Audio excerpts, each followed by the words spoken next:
तो इस नाम को भी आपको याद करना है, मैट्रिक्स एम वैक्सीन या R21 वैक्सीन, R21 वैक्सीन। ये मलेरिया से रिलेटेड है और मलेरिया की सेकंड वैक्सीन है जिसे WHO की स्वीकृति प्राप्त हुई है। ठीक है, माना जा रहा है कि वर्ष 2024 से मार्केट में।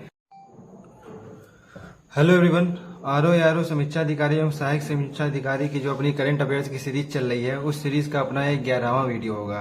तो आज का पहला प्रश्न कह रहा है, हाल ही में विश्व स्वास्थ्य संगठन अर्थात WHO ने किस बीमारी के उपचार हेतु R21 वैक्सीन को मंजूरी दी है? कौन सा वैक्सीन है? R21 vaccine. ठीक है, हमारे जो विकल्प हैं उसमें पहला है पोलियो, टिटनस, मलेरिया, कोरोना। तो इसका जो करेक्ट आंसर होगा वो होगा मलेरिया।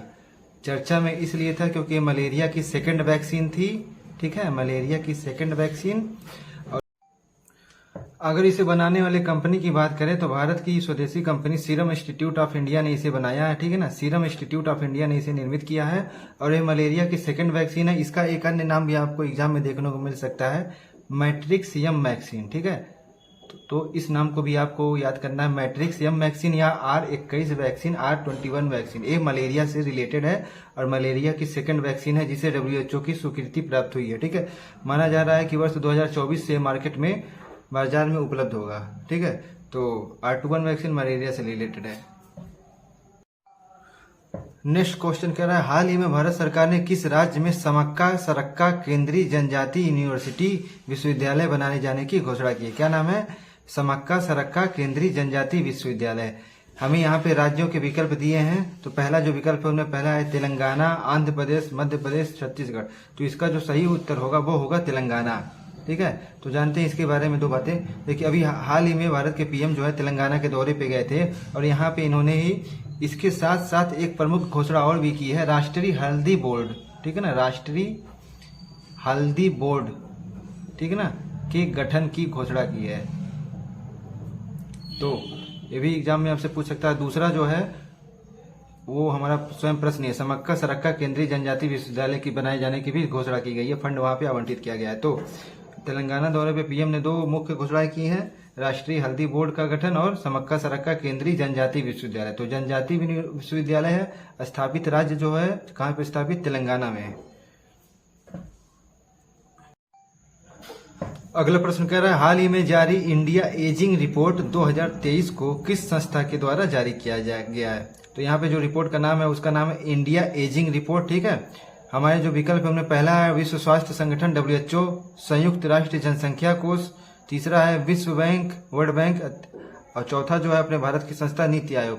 तो इसको जारी करने वाली जो संस्था है वो है संयुक्त राष्ट्र जनसंख्या कोष। ठीक है, और शॉर्ट में हम इसे UNFPA के तरह लिखते हैं। ठीक है ना, यूनाइटेड नेशन पॉपुलेशन फंड, संयुक्त राष्ट्र जनसंख्या कोष। देखिए, चर्चा में इसलिए क्योंकि इसमें एक प्रमुख बात उभर के आई है कि वर्ष 2050 तक भारत के जो वरिष्ठ नागरिकों की संख्या है वो वर्तमान से 20% अधिक हो जाएगी। ठीक है, तो वर्ष 2050 तक भारत के जो बुजुर्गों की संख्या, वरिष्ठ नागरिकों की संख्या होगी वो उस समय की कुल आबादी का 20% होगा। तो इंडिया एजिंग रिपोर्ट संयुक्त राष्ट्र जनसंख्या कोष ने जारी किया है और इसमें जो प्रमुख बातें कही गई है वो हमने डिस्कस कर ही लिया। नेक्स्ट क्वेश्चन कह रहा है, हाल ही में किन दो देशों के मध्य सैन्य अभ्यास संप्रीति का आयोजन किया गया है? संप्रीति, ठीक है ना, इस नाम को आपको याद रखना है। देखिए, कई देशों के मध्य तमाम तरह की सैन्य एक्सरसाइज चलते रहते हैं, जैसे कि वायु अभ्यास, सैन्य अभ्यास, ठीक है ना, नेवल एक्सरसाइज।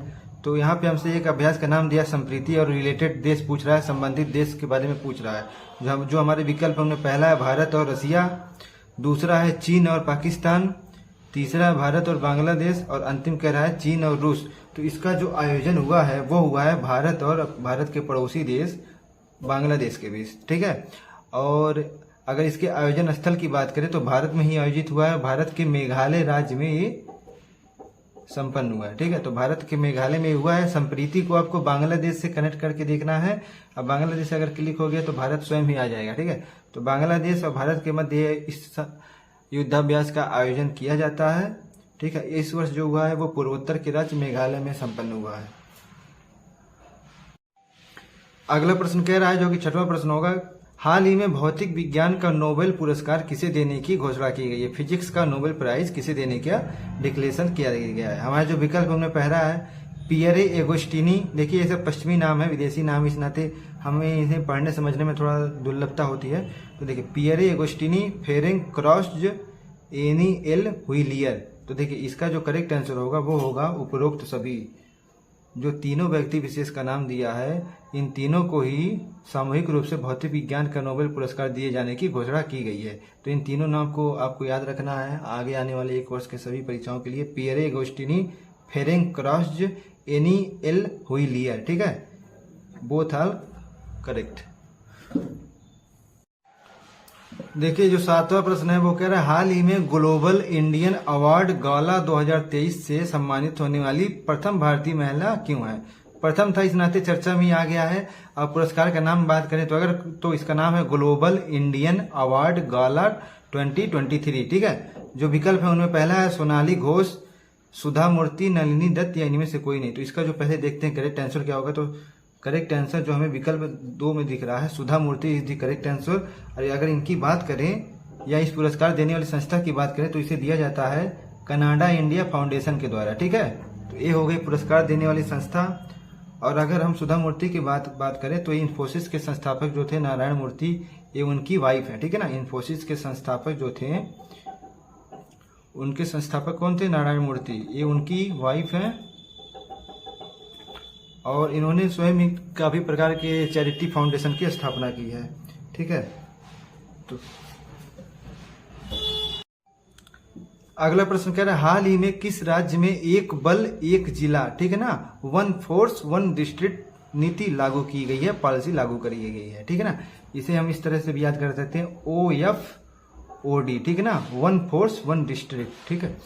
तो ये जो लागू किया गया है वो है पूर्वोत्तर का राज्य मणिपुर। मणिपुर पिछले कुछ महीने काफी चर्चा रहा है, हिंसा की काफी घटनाएं वहां पे हुई हैं। हिंसा होने का जो प्रमुख कारण था वहां के जो जनजाति समूहों के बीच तनाव था। पहली जो जनजाति थी वो थी मैते जनजाति और जो दूसरी जनजाति थी वो थी कुकी जनजाति। तो मैते और कुकी जनजाति के बीच जो जनजाति संघर्ष हुआ है, इस कारण से कहीं ना कहीं काफी तनावग्रस्त रहा है और वहां के आम जनमानस को तो काफी ही हिंसा का सामना करना पड़ा है। तो एक बल एक जिला नीति जो लागू करी गई है भारत सरकार की तरफ से, वो करी गई है मणिपुर में, जो कि पूर्वोत्तर का एक राज्य है। अगला प्रश्न कह रहा है हाल ही में किस देश में अंतर्राष्ट्रीय पेट्रोलियम प्रदर्शनी सम्मेलन का आयोजन किया गया है। क्या है, इंटरनेशनल पेट्रोलियम कॉन्फ्रेंस, ठीक ना, कांग्रेस जो भी हुआ है उसका आयोजन कहाँ पे किया गया है। तो इसका जो आयोजन इस वर्ष हुआ है वो हुआ है संयुक्त अरब अमीरात यानी कि UAE में किया गया है। यूनाइटेड अरब अमीरात में इसका आयोजन किया गया है, किसका, अंतर्राष्ट्रीय पेट्रोलियम प्रदर्शनी सम्मेलन का, ठीक है। नेक्स्ट क्वेश्चन कह रहा है हाल ही में चर्चा में रहा मोनोक्लोन एंटीबॉडी खुराक किस वायरस से संबंधित है। एक बार फिर से देखिए, मोनोक्लोन एंटीबॉडी खुराक, पहला जो विकल्प है कोरोना वायरस, दूसरा है निपाह वायरस, तीसरा HIV, चौथा कह रहा है इनमें से कोई नहीं। तो इसका जो करेक्ट आंसर होगा वो होगा निपाह वायरस, ठीक है। निपाह वायरस काफी ज्यादा केरल में एक्टिव रहा है और इसके और भी ज्यादा फैलने की संक्रमण की संभावना जताई जा रही है। ये जो मोनोक्लोन एंटीबॉडी खुराक है, इसे मूल रूप से पश्चिमी देशों से आयात करने पे भारत विचार कर रहा है, ठीक ना। भारत क्या है, मोनोक्लोन एंटीबॉडीज खुराक को विदेशों से आयात करने पे विचार कर रहा है। तो ये जो खुराक है वो है निपाह वायरस से संबंधित, जो कि केरल राज्य में काफी ज्यादा तबाही मचाया था।